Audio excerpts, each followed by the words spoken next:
Pancasila di era pra-kemerdekaan. Pancasila adalah ideologi dasar negara dan rumusan kehidupan bagi negara Indonesia. Pada tanggal 1 Maret 1945 dibentuk Badan Penyelidikan Usaha Persiapan Kemerdekaan Indonesia yang diketuai oleh Dr. Kanjeng Raden Tumenggung atau Rajiman Widyodiningrat. Dalam pembukaan pidato pada sidang pertama, Rajiman Widyodiningrat melontarkan pertanyaan, apa dasar negara kita dan mau dibentuk apa?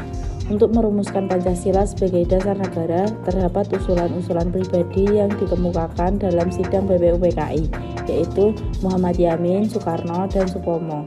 Sidang pertama dilaksanakan pada tanggal 29 Mei 1945 hingga 1 Juni 1945 untuk merumuskan falsafah dasar negara untuk negara Indonesia.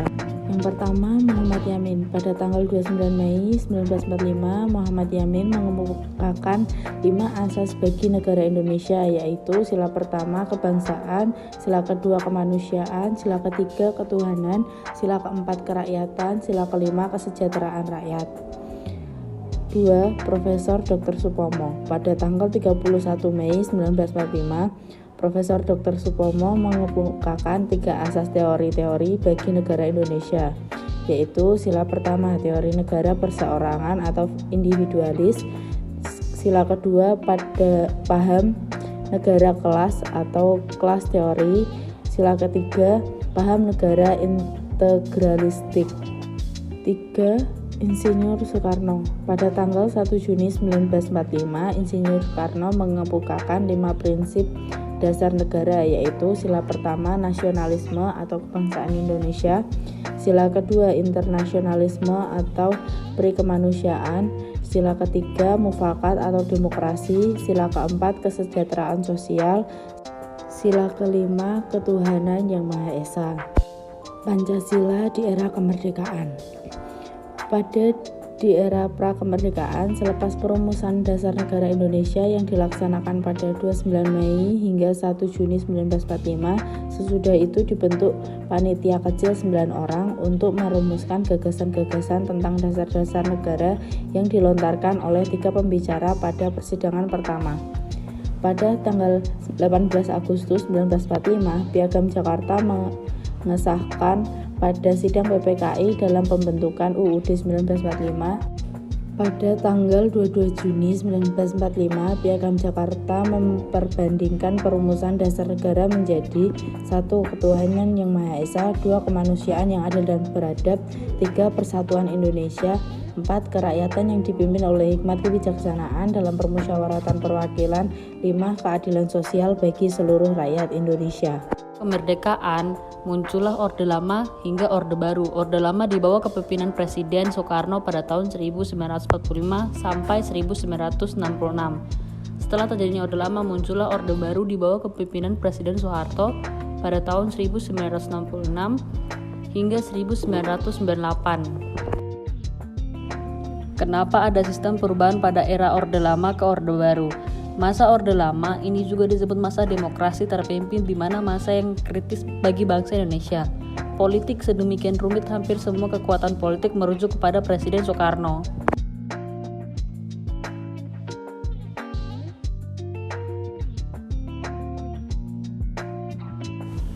Pada Orde Lama terjadinya penyimpangan-penyimpangan, yaitu 1. Pengangkatan Presiden Soekarno sebagai presiden seumur hidup. Hal ini menyalahi nilai Pancasila karena menimbulkan pemerintah yang otoriter dan tidak demokratis. Kedua, diizinkannya Partai Komunis Indonesia dan dibentuk Naskam alias Kelompok Nasional Agama dan Komunis. Ideologi komunis jelas tidak sesuai dengan kepribadian bangsa Indonesia. Dan bahkan terjadinya pemberontakan G3S PKI pada 30 September 1965. Yang disinyalir adalah PKI adalah bentuk dari dalang terjadinya pemberontakan tersebut. Pada akhirnya, pemberontakan tersebut guna melumpuhkan kekuatan negara dan mengganti ideologi Pancasila dengan komunis. Pada masa pergantian orde, Presiden Soekarno memerintahkan Soeharto untuk memulihkan stabilitas dalam negeri dan mampu menumpas pemberontakan PKI. Pada akhirnya, PKI berhasil ditumpaskan dalam waktu yang singkat. Soeharto mendapat dukungan besar dari rakyatnya sendiri. Setelah itu, pada Orde Baru terdapat penyimpangan-penyimpangan, yaitu 1. Dibatasinya kebebasan pers dan kebebasan berpendapat. 2. Dibatasinya kebebasan politik, hanya diperbolehkan 3 parpol, yaitu Partai Persatuan Pembangunan atau PPP, sehingga Golkar dan PDI. Setelah itu, pada tahun 1968, Presiden Soeharto mengeluarkan Instruksi Presiden nomor 12 tahun 1968 yang menjadi panduan dalam pencakupan Pancasila sebagai dasar negara yang tertera pada Lambang Garuda Indonesia, yaitu 5 sila. Pada Orde Baru terjadinya beberapa ketetapan dari Presiden Soeharto. Pada tanggal 22 Maret 1978 ditetapkan ketetapan disingkatan TAP-MPR. Hanya keadaan perekonomian tidak kunjung dan pengalaman Pancasila.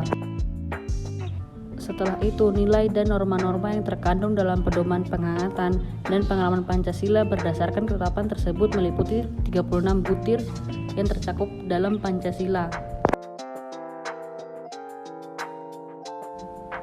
Masa reformasi kemerdekaan.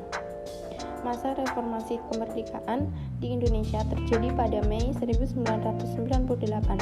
Penyebab peristiwa era reformasi adalah krisis ekonomi dan menurunnya kepercayaan masyarakat terhadap pemerintahan Presiden Soeharto. Kepercayaan tersebut menurun karena pemerintah tidak mampu mengatasi krisis ekonomi yang sedang dialami Indonesia pada 1997. Perekonomian juga terpuruk yang disebabkan karena korupsi dan maraknya terjadi bergantungnya ekonomi Indonesia pada bantuan modal asing. Karena banyaknya kerugian lain yang dialami masyarakat, terjadilah gerakan era reformasi pada tahun 1998 yang dipelopori oleh kalangan mahasiswa dan intelektual. Pada era reformasi, Pancasila telah diinterpretasi. Maksudnya yaitu Pancasila harus selalu diinterpretasikan kembali sesuai dengan perkembangan zaman yang ada. Penginterpretasian Pancasila ini juga harus dilakukan dengan relevan, kontekstual, dan juga sinkron atau sesuai dengan kenyataan yang terjadi pada sebenarnya. Pada dasarnya, penerapan Pancasila akan selalu disesuaikan dengan perkembangan zaman. Begitu pula pada masa reformasi, di mana penerapan Pancasila secara umum masih dilakukan dalam bidang pendidikan, khususnya di sekolah melalui pengajaran di kelas. Berbagai perubahan pun dilakukan untuk memperbaiki nilai-nilai kehidupan berbangsa dan bernegara di bawah ideologi Pancasila. Sayangnya, ketika itu masih banyak masalah sosial ekonomi yang belum juga terselesaikan.